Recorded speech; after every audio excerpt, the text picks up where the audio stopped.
Hello. We are here today to finish up our series on the everyday details of estate planning. Our last session is going to be how do you stay organized and manage things once you've completed your initial analysis, review, organization, and done your documents. So that's what we're going to talk about today. I want you to remember that this is a session of legal information. You're not hiring me as a lawyer to represent you, but you're just tuning in to get some good legal information and probably today some common sense information. We are recording this session, so anybody who comes in to participate, if you don't want to be visible, blank your screen out. If you have questions, send us a chat. You can send us also a note on Facebook at any time. So if you're watching this on a delayed recording, by all means, any questions that come up, send us a note through Facebook and we'll be happy to answer or attempt to answer whatever you ask. So that's housekeeping. Now, I'm going to talk about managing things after you've done it. And the first thing is to stay up with it and keep it simple. Now, I don't want you to feel as if I'm telling you you have to babysit for your estate plan and think about it and do something for it every single day. I just want you to be aware of it and keep it simple. And what that means is make sure that you don't let things sit around that need to be tended to, that you tend to them. If you have an old bank account that you never use, if you've moved, you don't use a bank account anymore, get rid of it, close it. Don't let it sit around open, causing problems for you and the tax man and your family. Make sure that you are aware of your beneficiary designations on things.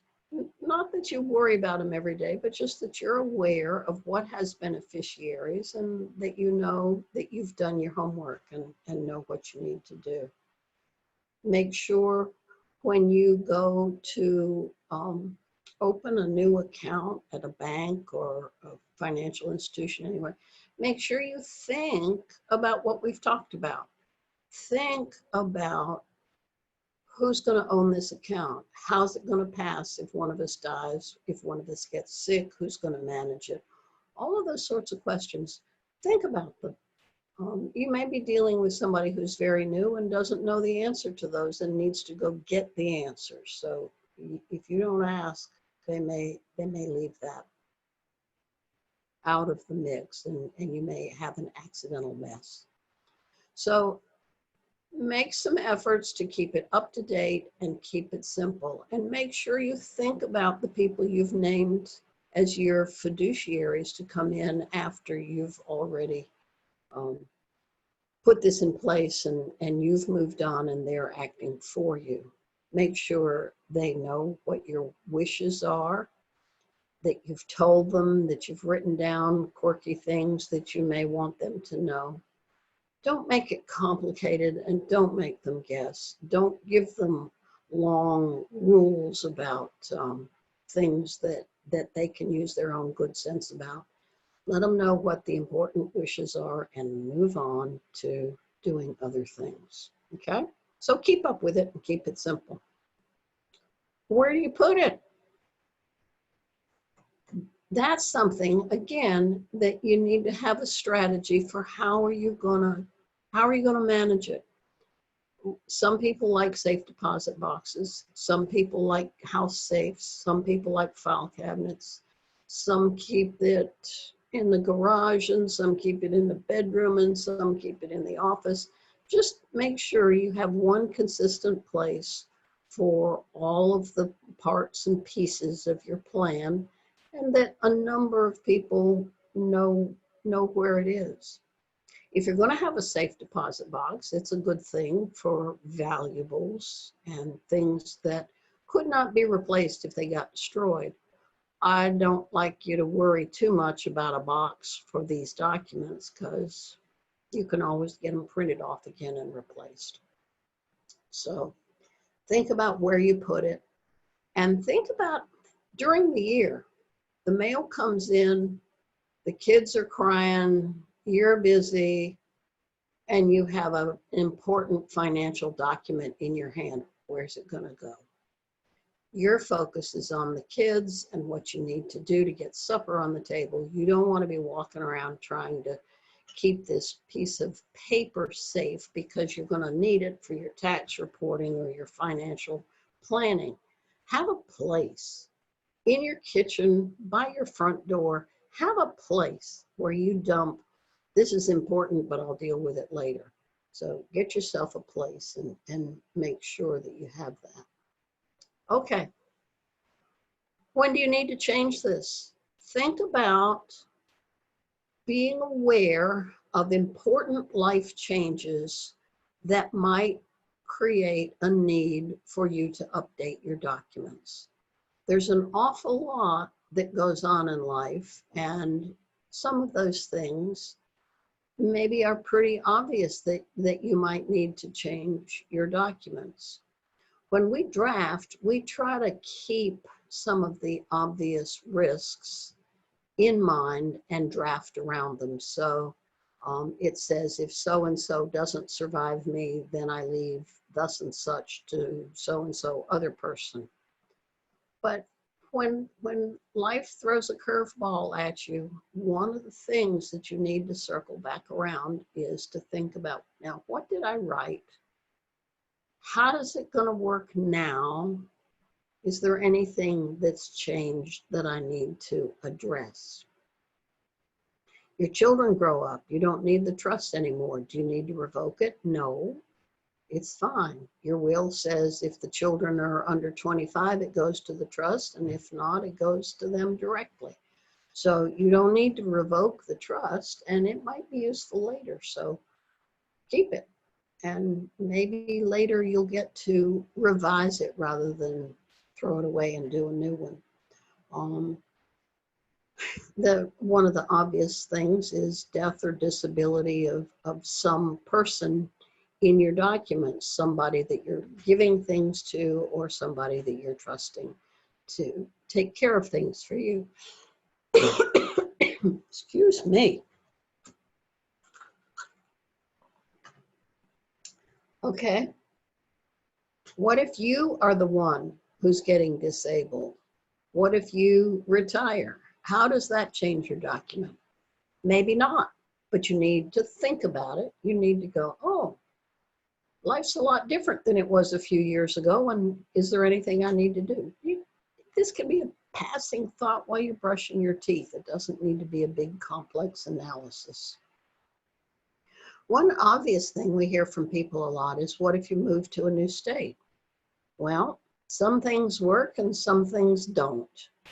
And it is also a situation where some of the other things that we've talked about might change also, or might have changed.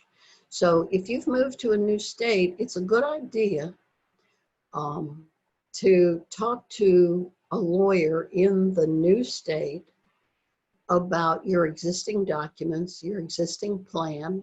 Have you read the documents? Are they still fine as far as the plan goes? And is the only question whether the law requires a change? Because if that's the only question, probably most of them are fine, but you need to think about it and ask that question. Okay, so keep up with it. Keep it somewhere somebody can find it, and make sure that if things change, you consider how that affects your documents. Now, when you've moved to a new state or a new town, or just gone and opened a new bank account or bought a new car, you've done a lot of things that have affected your estate plan. When you make a deposit into your bank account and you choose one bank account over another, you're doing estate planning. There's there's a difference. If you had two bank accounts and the pay on death was different on those two accounts, and one account goes to one family member and another account goes to another family member, where you make a deposit affects your estate plan. You're giving more to one person or less to another person. So as you're doing your little daily activities, you need to be aware of how it affects the estate plan along with everything else. When you buy a car, are you going to buy it joint with right of survivorship? People tend to assume that married couples have their cars joint with right of survivorship, but not in North Carolina. You have to specify it in North Carolina if you're going to have joint with right of survivorship. It has to be on the car title. So hundreds of little ways that you're doing estate planning when you really think you're just buying a car or moving money from one account to another.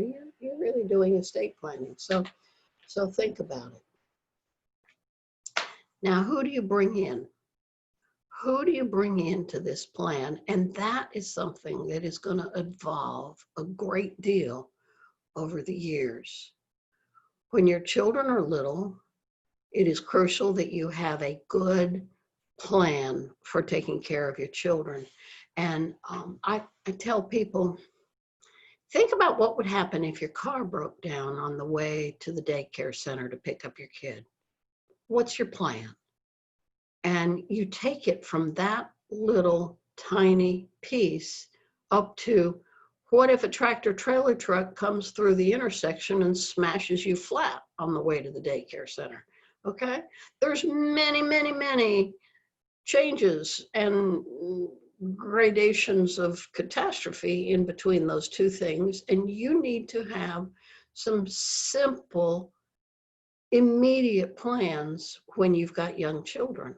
So you have to have somebody who is going to go to the daycare center and pick them up and give them supper if you're not able to do it for whatever reason, whether you're stuck in traffic and you'll be there an hour late, or whether you've just been flattened by a truck. So think about those little things and then visualize that over time, not just in terms of seriousness, but over time.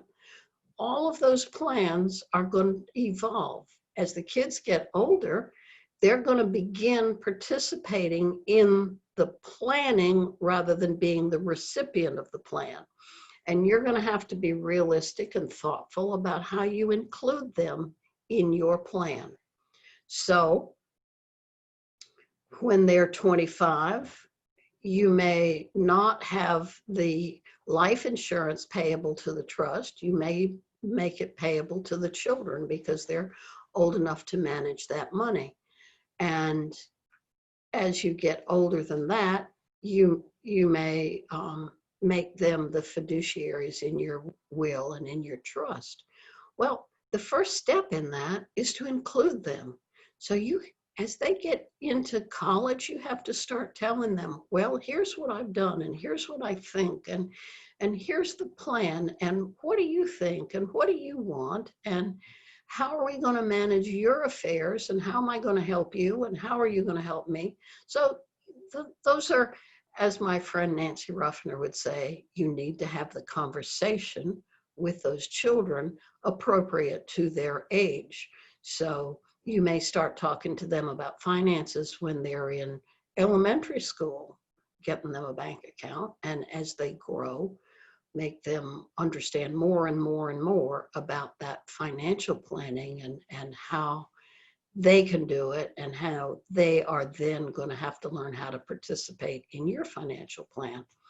And then you move all the way down to the end of the spectrum where you're going to start bringing them on as an agent in your power of attorney and letting them maybe begin to take over some of the daily work of paying your bills, talking to your doctors with you, assisting you, supporting you as you get to the stage of life where you're more frail because of illness, age, or whatever.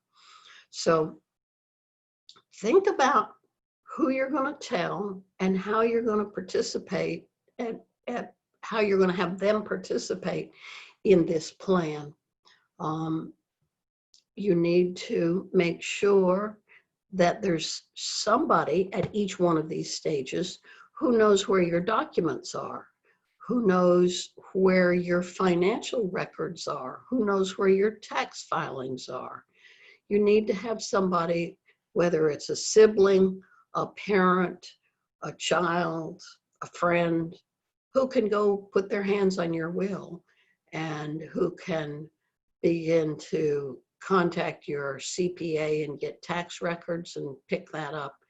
You just never know what life's going to throw at you, and you need to have somebody who can step in case of emergencies. And believe me, there's nothing worse than getting thrown into that soup with no information and no way to go find the information. So think about bringing your kids along and then making sure that somebody not only has the basic information of where it is, but has some idea of what it means, what it requires, and what your specific wishes are that may not be written down. And parenthetically, that includes giving your doctor a copy of your healthcare power of attorney so that everybody knows where that is. So that if you did have a very sudden health emergency, they wouldn't have to go to your house and root around in your papers. They would know that the doctor has the healthcare power of attorney, because that could be an emergency and you really want to have that transition smooth. Okay, one last thing, and then we can answer any questions or wrap up.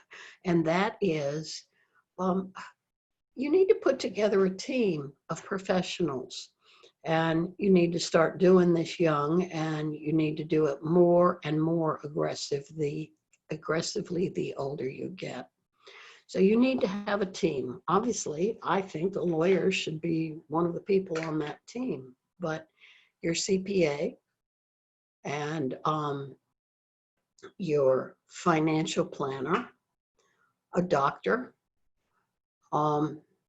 professionals who help you, advise you with the complex decisions that you have to make in life and the quandaries that you sometimes face. If you have some kind of health situation that needs particular care, you may have a number of doctors and other health professionals, a physical therapist, a specialist, a chiropractor, and a pharmacist. Don't forget your pharmacist. It's a good idea to make sure that your pharmacist knows who they can talk to if suddenly you can't pick up your meds and you can't order your new meds and somebody else has to step in for you. So this team is going to be different for every person depending on what your issues are and what your vulnerabilities are. If you're in the process of buying a new house, you may have a real estate agent and a mortgage lender on your team. And those people may stay with you for a long time because you may need their advice on into the future. As you get older and have more physical issues, you are going to have more care specialists providing care and advice, and that could include a geriatric care specialist, somebody who will help you and your family who are providing care for you to think about where the next steps are. What are the things that we need to be looking at and providing for and caring for? At that point, you may need somebody to advise about home health care, supportive services in the home, adaptations to the house. There are experts who help with adaptations to your home to make it possible for you to stay there longer. There are experts who help people move, who help people pick new places to live and help people get there successfully. So think about what you might need help with at the current stage of your life and consider who is the person that provides that help. And would anybody else know who those are? Um, just finding out about your taxes could be an issue if nobody knows who your CPA is. So think about all those people that you ought to have on your team and think about who might need to know who are the team members that are going to be supporting you in any emergency, urgent situation, illness, or whatever. So that team is going to evolve over time. It's going to adapt. It's going to grow and shrink. But think about it as a team that's going to back you up. So that's all I've got for today. I want you to be very mindful of keeping this as a conscious part of your daily life. I want you to be mindful of keeping it as simple as you can. As I said, you're standing there holding a piece of paper and you need to do something else. You don't need to put yourself in a situation where you feel burdened and guilty because you can't go to the filing cabinet. You need a place. So you need strategies for keeping this simple and efficient and current. And if you've done the good work of getting the plan in place, do the little bit of extra effort to keep that plan in a good place and in good order.